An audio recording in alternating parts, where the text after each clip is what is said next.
Out of Order Gun Rights Podcast, episode 29.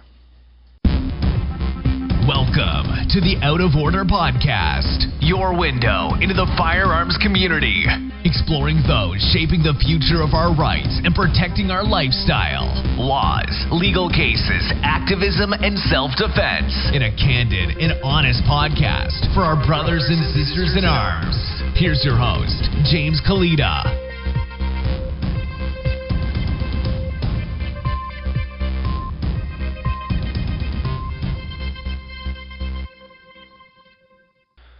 Thank you for tuning in to Out of Order Gun Rights Podcast, episode 29. Please head over to the show notes page, find links to our sponsors,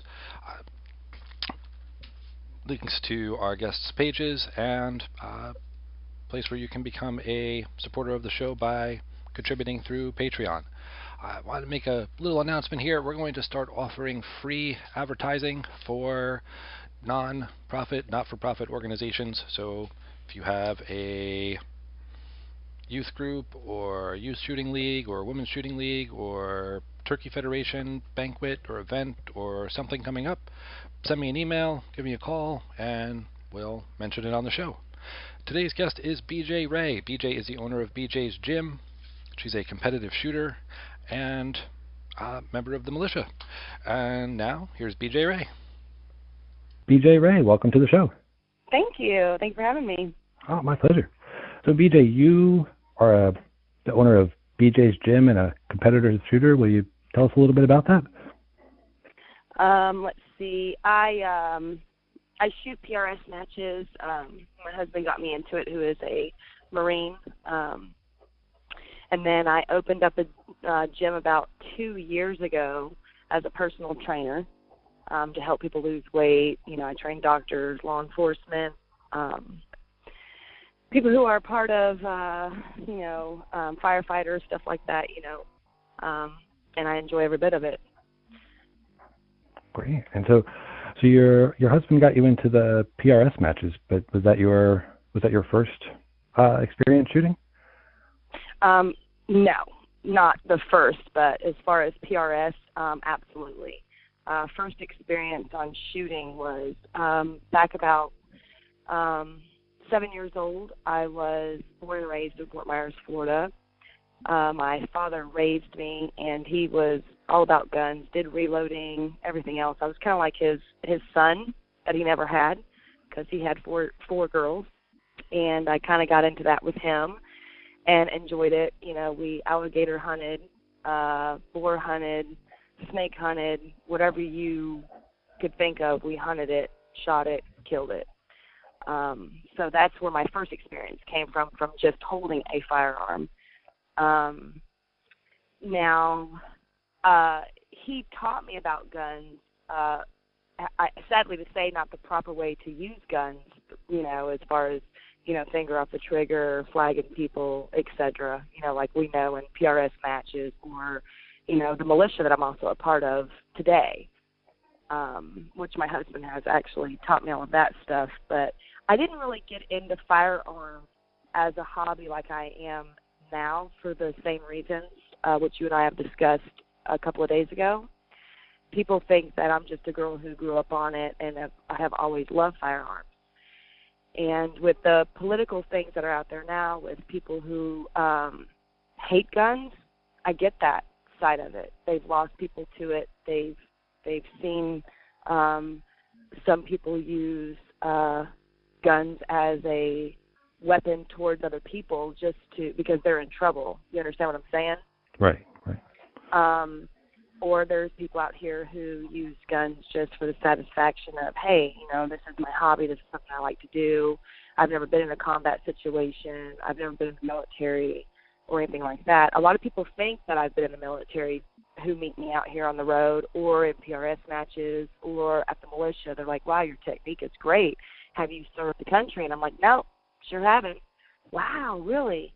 So this is probably the first time I'm going to be able to share my story on why I'm everybody says, the pretty face behind the massive weapons that I shoot.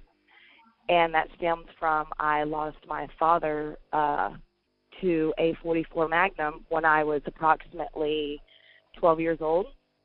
he was actually killed in my childhood home. He was shot in the left leg, and he was shot in his triangle, which those who know the shooting world will know that means from the collarbone up. And he died, and I swore to myself I would never hold another firearm. I didn't want to look at one or anything like that because it was very traumatic. So I ended up moving, meeting my mom for the first time that I can register. You know, of course, I knew her when I was a little kid, but couldn't register that. And it was a very difficult point in time, and I didn't pick up another gun. Absolutely never did until about 2013, actually, and that's pretty good. That's a pretty good time span for not being around a firearm. I was scared of them, and then I had met my ex-husband, who I was actually shot by a firearm. 9 rounds went into our home because of domestic violence. And again, the firearms are something that I loved since I was a kid. They never hurt anyone. You can't take a firearm and put it on a kitchen table and tell it to go hurt someone that you love. It's not going to happen. But knowing that, and I think that's what the epidemic is in the world today, is people like liberals, they see all of these guns hurting people. They see guns in our school system, but they're not looking at the root cause of, hey, why is this happening? A lot of this has to deal with mental, emotional issues that we face as human beings. Children getting bullied in school, and they know a weapon is going to end that, and what do? They go to their parents' closet, even though those parents have probably taught them safety and they probably had it locked up or whatever. They don't know the mindset of those children. They go out here and they kill people. Or people in a routine traffic stop who have just gotten out here, done killing somebody, cop pulls them over. The biggest thing they fear is going to jail, and then they start discharging towards a police officer. So we're seeing all these things in the media, social media, is get away from guns, don't do guns, whatever else. And at one point in time, I was that individual.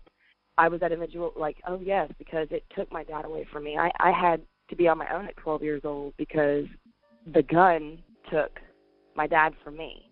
Or this gun was in my ex-husband's hands, and I have scars on my right arm right now from where I was penetrated from the firearm that he discharged to try and kill me because he was insane. But then I realized after I left town, and that's how I got in the state of Missouri, I missed shooting guns. I was looking at it everywhere. I was, people were coming up to me and saying, hey, there's a gun show. You ought to come and check it out sometime. Yeah, I really don't know. And, of course, everything that I've been through, therapists are like, hey, you need to take all these medicines because you have PTSD. You've been traumatized since you were a young child. And I was like, okay, well, you're a doctor. I might as well do that. Well, anybody who has PTSD, it doesn't matter if you're a vet. It doesn't matter if you've been through domestic violence. Whatever you've been through and you're on medicine, you're not a whole person. They're trying to give you these medicines to keep you inside so you're not a harm to everyone outside. Does that make sense? Mm-hmm. Because they think you're a threat. So I went on that for about 4 months, and I was a very good cardiac nurse, as a matter of fact, ICU telemetry and medical psychiatric, believe it or not. And I remember thinking to myself, I want to do what I thought was fun before anything bad happened, and that was shooting, because it made me feel good. And anybody out there who shoots firearms and who are not scared of it or anything else like that realizes that it does release serotonin in your brain. And it does. It makes you feel good. It makes you feel like you accomplished something. And I remember that feeling, and I thought, you know what, I'm not going to see another doctor, which I'm not saying that anybody out here should do this because we're all different. I said to myself, I'm not going to go see another doctor. I'm not going to take any more of these medicines. I'm going to go from day one before anything bad happens. I'm going to get on my bicycle. I'm going to ride it into the gates of hell, and I'm just going to do it. I'm going to hold that firearm. So I did. I went out, and, of course, at this time, I had met my husband now, who's a Marine. And I remember it was our first date in North Dakota. And he had, I'll never forget, it was 308, two of them, that he actually had in the Marine Corps, and they were bolt action. And he set it up about 100 yards, and there was a couple of guys out there just watching us, you know. And he said, okay, there's an egg out there about 100 yards. Let's go ahead and see if you can make it. And I thought to myself, oh, my gosh, this is the first time I'm shooting a weapon, you know, since, like, 1996 or so. Well, I got confident and cocky, and I was like, oh, well, this is cute. He set up my sights. He set up my target. All I have to do is literally take it off of safety, slow, steady, squeeze the trigger. And I thought, no, I'm not going to do that. I want him to know that I can really shoot this and aim it at a target and him not set it up for me. Or was this just for myself? So I moved the bag, and I took and moved the target, the rifle to his target, and I took out his target. And he looked at me and he said, wow, good shot. I see you didn't take down my target. And I said, woo, I absolutely didn't. I did this. And I got all of that feeling back. The feeling that I had before all of this trauma that came with the weapons that I thought were the enemy. Not the people that were behind those triggers that took either, you know, could have killed me or my children, or that did take my father's life. At that moment, I was like, wow, it's exhilarating. This is fun to me. And ever since then, it all came back again. And then I started buying my own weapons, which was a Springfield XD45. That was my sidearm. Went and got my CCW. And then after that, I got my own 308 bolt action. Then after that, it was, you know, Smith & Wesson, M1A, which I have a collection. I couldn't name them all off. There's just so many. The recent one that I just got done doing was the 6XC4 PRS matches, which the firm has built for me. Great company. I actually have 6XCs from them, which is perfect for PRS matches, which is the gap grind. My first PRS match was about a year ago. And I had a failure to feed. That was with a 308. I started having some flashbacks because I wasn't used to being in a firing line. And as soon as I heard all these people shooting behind me, it triggered the PTSD, and I felt like I was being shot at. And I totally I got in shock. And my husband looked at me and he goes, you got this. What are you doing, BJ? And I said, I can't. I need to walk away. I started hyperventilating. Everybody thought I was having, you know, just from being out in the sun, like I was dehydrated or whatever. Okay. Yeah. So all the women were coming up to me, hey, we need more female shooters. BJ, you're doing great. Get back in there. And I didn't tell anybody my story. And I was like, I just can't right now. I need to just set this one out. Well, at that point, I started beating myself up. And I felt like my past won. So I was like, I told my husband, I was like, all right, you know, Lenny, when is the next PRS match? He goes, well, babe, it's a night match.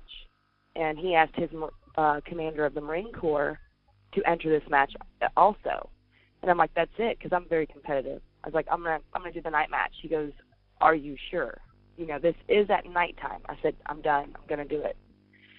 So I went ahead and went over there, and it was at night. All the targets and stuff were lit up, and I absolutely did it. I actually kicked his butt and his commander's butt, and that made me feel great. And I was excited because you have to get up and you have to walk. You can't. You're going to crawl, yes, but you can't let your past dictate your freedom or what makes you happy. Or, you know, if you're dreaming about something and you're in fear of what you're dreaming about, that means that's something that you legitimately have to go after, because you learn a lot under stress. Then after that night match, everybody would come up to me, and my husband was like, oh my gosh, you know, babe, you're getting famous. I can't believe you did that. And, you know, he was like, oh, I let you win. No, you didn't. You didn't. You didn't even see what I was doing. There's no way you let me win, you know. Yep. And now we we build ARs and stuff like that for our children, and my daughter's a great shot. We teach them everything about weapon safety. You know, like I said previous, we are part of a militia, so I do a lot of combat training that is based on Marine Corps training. You know, and stuff like that, maneuvers, and it's just, like I said, everybody looks at me and they see me shoot and they think it's something that I was raised on. This PRS matches are something I was raised on, or just firearms alone because of reloading. You know, I've got YouTube videos out there about how to clear a weapon, whether it's got a stovepipe or, you know, failure to feed, or even how to take your weapon apart. Girls come up to me all the time, hey, can you teach me how to shoot? I don't want to listen to my husband, which we all do that. My husband's the world's worst to stress me out when we're in the middle of having to, you know, do a tournament or whatever. I can listen to somebody else, but I don't know what it is. It's just that. And it happens with every relationship. But nobody realizes is, you know, that I really was part of that liberal side of weapons kill. Yeah, that is. I never wanted to pick another one up. Yeah. So, and that was, you know, it was one thing to go and say, I want to start shooting again, but tell me about the militia. What led you to want to participate in that, and what are you guys involved in there? Okay, well, my husband actually got involved in that first, and he was coming home and telling stories about it or whatever, and, you know, it's mainly former military. And I said to him, I was like, well, I don't want to join. And he goes, wow, you know, I think you'd be good. You know, you reciprocate well, and you follow instruction well, and you're competitive to a point where it's not over competitive. So he took me to one of his trainings, and they sat down, they talked with me, they asked me about things, because, of course, anytime you hear militia, you think, oh, cool, a bunch of little rednecks getting together, and, you know, they're going to drink some beer, and they're going to talk about weapons, and we're going to go over here and we're going to kill us some coons. That's the first thing I thought, until I went and sat down and realized that everybody was former military. And I was a nurse, and I actually needed a nurse. So I got swore in and started getting into it and stuff like that. And, of course, my husband is the instructor. And so everything is based on Marine Corps. The Marine Corps, you can't just join a militia. You have to qualify. So you have to be able to shoot a long gun, which is normally an AR-15, or, you know, your pistol, and you have to qualify for all of this. At the first of the beginning of it, like he could say, I shook. I didn't shake when I held my long gun, but mentally, every time I held a pistol in my hand, I shook. I shook so bad. I just, you know, because I was in fear of that gun because of so much of my past that had happened, that weapon was just evil to me. Like it was a talking, walking being, not something that I controlled. And the more that I started practicing with it and everything else, mentally it was like, hey, BJ, you control this weapon. It's not going to grow legs. It's not going to turn around on you, and it's not going to do something to you. Literally, if it's going to hurt you, it's because of your negligence. You know, you have it in condition 1. You have your trigger finger on the trigger. You know, you've pulled it from your holster. Whatever, it has to be because of me, basically.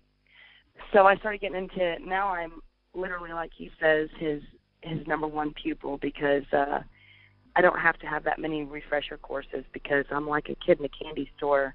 I just want to get out there. When I'm on that range and I have all my gear on, or I have my plates on, and, you know, it's time to train, I'm just like, yes. And actually, it has... No one ever overcomes PTSD. I don't ever want to say that. But it has helped me deal with it. And every day I go to the range or I go to a tournament and I'm able to stay there while people are shooting, or myself, that is a small victory. It doesn't matter if I, you know, clear a stage from shooting. It doesn't matter. I could fail and make the lowest of the lowest of 250 people, or I can rank 22 out of the people that were there. It doesn't matter. Every day that I go back to my Dodge, I sit there and I'm like, wow, I did this with no flashbacks, no panic attack, no medicine, and no psychiatrist, and I'm back on top of the world. And that is the best feeling in the world. That's a very powerful story. Thank you for sharing. I remember when we were talking on the phone the other day, you said that everyone's different. But for women that might be living with domestic violence now, do you have any advice or any message to share with them? You know, it's I have a lot of people who message me daily. It could be anywhere from 30 to 100 messages daily. If you're living in domestic violence, there's people who say this, and I know a lot of women who hear me now, and I don't want to say it's just women because there are men. There are. But there's more women than men. And people say, how can a woman stay, and it's been said to me too, how can a woman stay in that situation? They must like it, or it must be because of money. Well, I'm here to say right now, I was left for dead for 3 days. And believe it or not, it was my horse that saved my life, my actual horse. And I didn't want to stay in that. But what we think about is this man that we met was so good to us and so wonderful to us and catered to every need and let us be independent women. Loved when we dressed beautiful, loved when we took care of ourselves, loved when we had a job. But then as soon as it got to the point where you either get married, like I did, or some of you might move in with this guy, it starts changing. And it's usually about 3 months, and it starts slowly. They want to take away, first and foremost, your best friend that you always talk to because they don't want to be talked about. They don't want someone to know the clown suit that they're hiding under, who the real person they are. And then after that, they start taking away your family. And as soon as they conquer taking away your family, all you are is this individual who has been literally shaved down to nothing but bones and no emotions, and you focus on him. And you only want him. And then he starts putting you down and telling you that you're worthless, and if it wasn't for me, no guy out there is going to want you. And after that, you're like, you know what, maybe no guy's going to want me. So then you start thinking about just this man, and I have to make him happy. I have to make sure that he's satisfied. And then after that, I hate to say it, the abuse gets so worse to where you have internal, you have problems internal, which I do, damaged kidney. I have a damaged spleen. Only one kidney's functioning, or you're wound up dead, and that's the worst part of it all. You got to get away from it. It doesn't matter how many times he says he's sorry. He's not going to change. It doesn't matter if you try and go and get him help like I did my ex. He's going to manipulate that psychiatrist, and he's going to flip it around, and you're going to feel like you're the problem, that you've always been the problem, and you're never going to be good enough. I could tell you to run, but you can't run. It's too hard because you are the only person holding yourself back.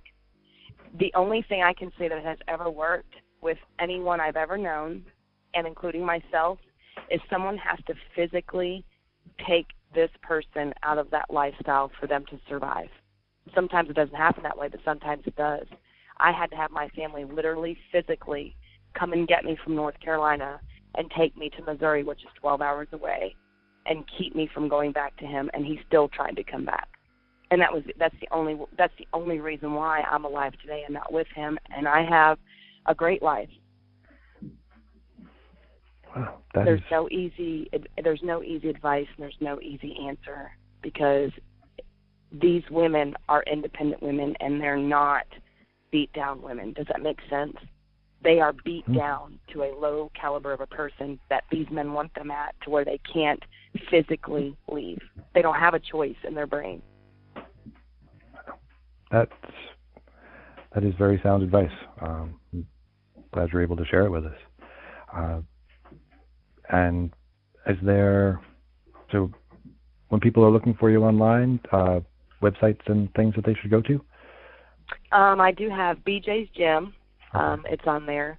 And then, of course, just my regular Facebook page, which the firearms and stuff like that are on there. And, anybody who has any questions, which I have a lot of it now, they're very more than welcome to send me a message. And I'm a straight shooter. Sometimes, people are like, wow, I didn't think I was going to get that out of you. But, I don't believe in leading a farce. I think you should just speak the truth, because like I was telling one of my best friends, Nico Luna, today, I was like, you are who you are. You have your name, and that's all you have, and you have to live up to it.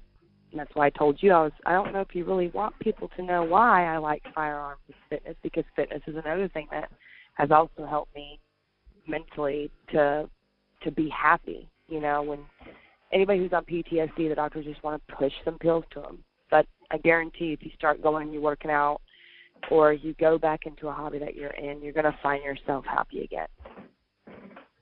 I'm not saying get off of all medicines. I'm not, you should always talk to your doctor. But for me, anyway. All right. Well, BJ, I thank you so much for coming on the show, and I look forward to talking to you again soon. Yes, absolutely. Just let me know anytime, and I appreciate the opportunity. And I will follow you more. I've listened to some of your stories and share them with friends. So got you saved in the podcast. I think everybody else should too. I think what you're doing is great, and I'm very, very humbled for you reaching out. Oh, I'm humbled that you would come on the show. Thank you for tuning in to the Out of Order Gun Rights Podcast, episode 29. Show notes page, outoforderjameskalita.com/29. And if you have any organizations that would like to promote their upcoming event, let them know. Send me an email, give me a call, and we'll mention them on the show. Look forward to seeing you guys next time.